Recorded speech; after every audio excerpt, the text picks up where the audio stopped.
नमस्कार मित्रांनो वायम मराठी यूट्यूब चॅनलमध्ये तुमचे सर्वांचे मनपूर्वक स्वागत आहे। तर मित्रांनो, कामगारांना 3000 रुपये महिना मिळणार आहे, परंतु या ठिकाणी कामगारांना एक काम करायचं आहे। ई श्रम कार्डचं ई-केवायसी करणं गरजेचे आहे। आता ई श्रम कार्डची ई-केवायसी कशी करायची? तुम्ही घरी बसल्या तुमच्या मोबाईलच्या माध्यमातून ही ई-केवायसी करू शकता। संपूर्ण माहिती सांगणार आहे आजच्या व्हिडिओमध्ये। कोणकोणत्या कामगारांना हे 3000 रुपये मिळणार आहेत आणि कोणकोणत्या कामगारांना ई श्रम कार्ड काढलेल्या जे काही कामगार आहेत त्यांना ई-केवायसी करणं गरजेचे आहे। ई-केवायसी करणं स्टेप बाय स्टेप संपूर्ण माहिती तुम्ही घरी बसल्या करू शकता। त्याची माहिती ही आजच्या व्हिडिओमध्ये तुम्हाला सांगणार आहे। मित्रांनो, चॅनलवरती पहिल्यांदा असाल चॅनलला सबस्क्राईब करून साईडला दिलेल्या बेल आयकॉनला क्लिक करायला विसरू नका। तिथून पुढे येणाऱ्या नवीन कामगाराचे अपडेट पाहण्यासाठी आपल्या चॅनलला सबस्क्राईब करून साईडला दिलेल्या बेल आयकॉनला क्लिक करा। तर चला मित्रांनो, उशीर न करता व्हिडिओला सुरू करूयात। तर पहिल्यांदा तुम्हाला मोबाईलच्या ब्राउझरमध्ये यायचं आहे आणि मोबाईलच्या कोणत्याही एका गुगल ब्राउझरमध्ये आल्यानंतर तुम्हाला टाईप करायचं आहे ई श्रम कार्ड। असं करायचं आहे ई श्रम कार्ड .gov.in ह्या साईटची मी लिंक आपल्या व्हिडिओच्या डिस्क्रिप्शनमध्ये दिलेली आहे। तिथून तुम्ही डायरेक्ट आपल्या ह्या वेबसाईटवर येऊ शकतात। या ठिकाणी असं सर्च केल्यानंतर तुमच्यासमोर ई श्रम कार्ड .gov.in या वेबसाईटवर आल्यानंतर तुम्हाला पहिल्यांदा कुठलं काम करायचं पहा। या ठिकाणी आल्यानंतर तुम्हाला खाली यायचं आहे आणि खाली आल्यानंतर या ठिकाणी तुम्हाला साईटला दिसत आहे रजिस्टर ऑन ई श्रम। या ठिकाणी तुम्ही पाहू शकता पिवळ्या अक्षरमध्ये। तुम्हाला मित्रांनो स्टेप बाय स्टेप माहिती संपूर्ण सांगणार आहे। अगदी संपूर्ण हा व्हिडिओ पहा आणि नंतर तुम्ही आहे ते ई श्रम कार्ड अपडेट करण्यासाठी किंवा केवायसी करण्याची आहे ती प्रोसेस पाहू शकता। आणि 3000 रुपये महिन्याला कशी मिळणार आहेत, कोणत्या कामगारांना मिळणार आहेत हे पण सांगणार आहे व्हिडिओमध्ये। त्यामुळे हा व्हिडिओ संपूर्ण पहा आणि चॅनलला सबस्क्राईब केलं असेल तर चॅनलला सबस्क्राईब करायला विसरू नका। साईडला बेल आयकॉनला क्लिक करायला विसरू नका। तर या ठिकाणी रजिस्टर ऑन ई श्रम जे दिसत आहे त्या ठिकाणी आपल्याला क्लिक करायचं आहे। आपण त्या ठिकाणी क्लिक करूयात। आता त्या ठिकाणी क्लिक केल्यानंतर आपल्यासमोर जे आहे ते असं ऑप्शन येणार आहे। तर या ठिकाणी तुम्हाला कुठंही काही क्लिक करायचं नाही, मी सांगेन तसं। या ठिकाणी पहा साईडला आपल्याला 3 रेषा दिसत आहेत। या ठिकाणी जे आहेत ते 3 रेषा पाहू शकता तुम्ही। त्या 3 रेषेवरती एकदा क्लिक करायचं आहे। या ठिकाणी क्लिक केल्यानंतर आपल्याला ऑलरेडी रजिस्टर या ठिकाणी 3 नंबरला ऑप्शन दिसत आहे। या ठिकाणी तुम्ही पाहू शकता ऑलरेडी रजिस्टर या ठिकाणी आपल्याला क्लिक करायचं आहे। मित्रांनो, ऑलरेडी रजिस्टर या ठिकाणी क्लिक केलं तर आपल्याला त्याच्या खाली प्रोफाईल युजिंग आधार या ठिकाणी दिसत आहे। प्रोफाईल युजिंग आधार या ठिकाणी आपल्याला जे आहे ते क्लिक करायचं आहे। तर आपण त्या ठिकाणी क्लिक केलेलं आहे। तर आपल्यासमोर तुम्ही पाहू शकता असं ऑप्शन आलेलं आहे इंटर आधार इंटर मोबाईल नंबर। तर आधार लिंकेड मोबाईल नंबर इज म्हणजे तुम्हाला तुमच्या आधार नंबरला जो मोबाईल नंबर लिंक आहे असा या ठिकाणी टाकायचा आहे। तुमच्या जो आधार नंबरला मोबाईल नंबर लिंक आहे तो नंबर या ठिकाणी मोबाईल नंबर जो आहे तो टाकून घ्या। त्या ठिकाणी मी मोबाईल नंबर टाकून घेतो आणि खाली जे आहे तो आपल्याला कॅप्चा टाकायचा आहे। तर या ठिकाणी आपण मोबाईल नंबर आणि कॅप्चा टाकून घेतलेला आहे। तर खालच्या साईडला आपल्या हिरव्या कलरमध्ये दिसत आहे सेंड OTP, याच्यावरती आपल्याला क्लिक करायचं आहे।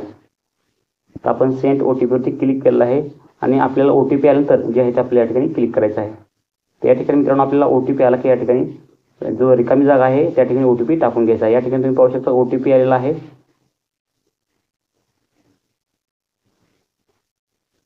OTP त्या ठिकाणी टाकला आहे। आता OTP आल्यानंतर आपल्याला खालच्या साईडला हिरव्या कलरमध्ये सबमिट ऑप्शन दिसत आहे। त्या हिरव्या कलरच्या सबमिट ऑप्शनवरती क्लिक करायचं आहे।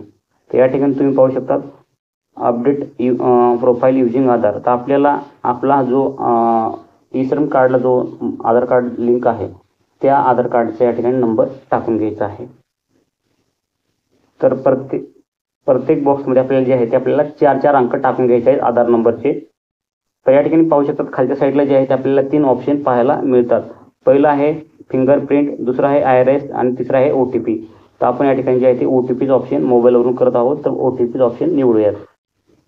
3 नंबरचा OTPचं ऑप्शन निवडलेला आहे आणि त्यानंतर जे आहे ते खाली आपल्याला या ठिकाणी कॅप्चा टाकून घेऊयात।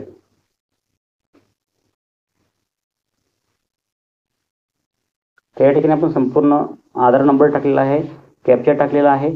तर आपल्याला या ठिकाणी जे आहे ते सबमिटवरती हिरव्या कलरचं ऑप्शन दिसत आहे त्या ठिकाणी क्लिक करायचं आहे। तर आपण हिरव्या कलरचं सबमिट ऑप्शनवरती क्लिक करूयात। तर या ठिकाणी आपल्याला OTP आलेला आहे। OTP आपल्याला खाली टाकायचा आहे मित्रांनो। या ठिकाणी तुम्ही पाहू शकता आपण OTP जो आहे त्या ठिकाणी टाकून घेणार आहोत। तर OTP या ठिकाणी खाली टाकलेला आहे। अशा प्रकारे तुम्हाला OTP टाकून घ्यायचा आहे आणि व्हॅलिडेट OTPवरती जे आहे ते आपल्याला क्लिक करायचं आहे। मित्रांनो, व्हॅलिडेट OTPवरती क्लिक केल्यानंतर आपल्या समोर असं इंटरफेस येणार आहे। तुम्ही संपूर्ण या ठिकाणी पाहू शकता। युअर पर्सनल पर्टिक्युलर पर आधार. मित्रांनो अशा प्रकारे जे आहे तुम्हाला या ठिकाणी संपूर्ण तुमची माहिती मिळणार आहे. तुम्ही पाहू शकता मला ई-केवायसी करायची आहे. तुम्ही खालच्या साईडला पाहू शकतात अपडेट ई-केवायसी इन्फॉर्मेशन. या ठिकाणी तुम्ही पाहू शकता या ठिकाणी बरेचसे मित्र आहेत या ठिकाणी क्लिक करतात. या ठिकाणी टिक करायचं नाहीये. या ठिकाणी आता असं होतो की आपण ई श्रम कार्ड जे आहे ते आपलं बंद करायचं आहे अशासाठी ही टिक आहे. तर तुम्हाला ई श्रम कार्ड बंद करायचे आहे का नाही या ठिकाणी तुम्ही बंद करायचं नसेल तर या ठिकाणी टिक करू नका. तुम्हाला डायरेक्ट जे आहे ते तुम्हाला खाली जे ऑप्शन दिलेलं आहे अपडेट ई-केवायसी इन्फॉर्मेशन यावरती क्लिक करायचं आहे. या ठिकाणी आपण क्लिक करूयात. या ठिकाणी तुम्ही पाहू शकता तुमच्या समोर जे आहे ते असे ऑप्शन येणार आहे. तुमचं वरच्या साईडला नाव येईल. वरच्या साईडला नाव आल्यानंतर जे आहे ते खाली अपडेट प्रोफाईल, त्यानंतर डाउनलोड ई-एन कार्ड, त्यानंतर फाइंड इलिजिबल टू स्कीम्स. या ठिकाणी तुम्हाला आपल्याला सर्वात अगोदर काय करायचं आहे अपडेट प्रोफाईल याच्यावरती क्लिक करायचं आहे. तर अपडेट प्रोफाईलवरती क्लिक केल्यानंतर आपण जे आहे ते या ठिकाणी तुम्हाला किती ऑप्शन मिळतात 6 ऑप्शन भेटतात. या ठिकाणी तुम्ही पाहू शकतात.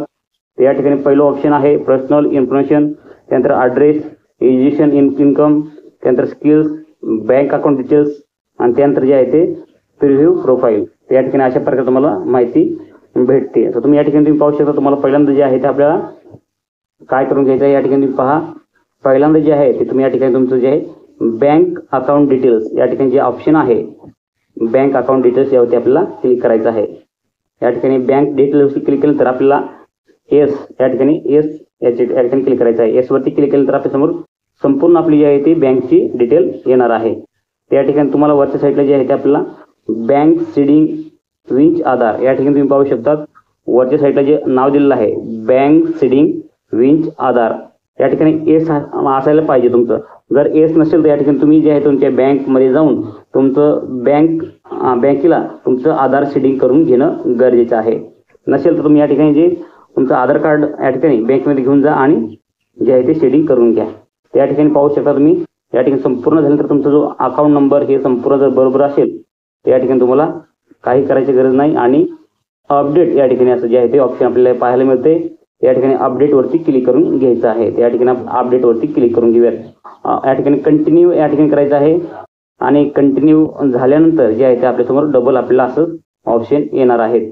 आता या ठिकाणी तुम्ही पाहू शकता पर्सनल इन्फॉर्मेशन आणि या ठिकाणी जे आहे ते प्रिव्ह्यू प्रोफाईल. या ठिकाणी प्रोफाईल आपण प्रिव्ह्यू पाहू शकता. तुम्ही संपूर्ण तुमची माहिती या ठिकाणी पाहू शकतात. या ठिकाणी जे आहे ते त्यानंतर आपण वापस जाऊयात बॅक घेऊयात आणि बॅक घेतल्यानंतर जे आहे ते आपलं पर्सनल इन्फॉर्मेशन या ठिकाणी येस करा. या ठिकाणी तुमचं मोबाईल नंबर तुम्ही चेंज करू शकता. तुमचा इमर्जन्सी मोबाईल नंबर टाकू शकतात. त्यानंतर हजबंड नंबर किंवा फादर नेम जे असेल तुमची या ठिकाणी संपूर्ण पाहिल या ठिकाणी पाहायला मिळणार आहे. तर अशा प्रकारे आपण एकदा पाहू शकतो. या ठिकाणी आपण वापस घेऊयात बॅक जाऊयात आणि अनेकदा बॅक जाऊयात. या ठिकाणी संपूर्ण आपले झाल्यानंतर जे आहे ते आपल्याला खाली डाउनलोड ई-एन कार्ड आपल्या या ठिकाणी क्लिक करायचं आहे.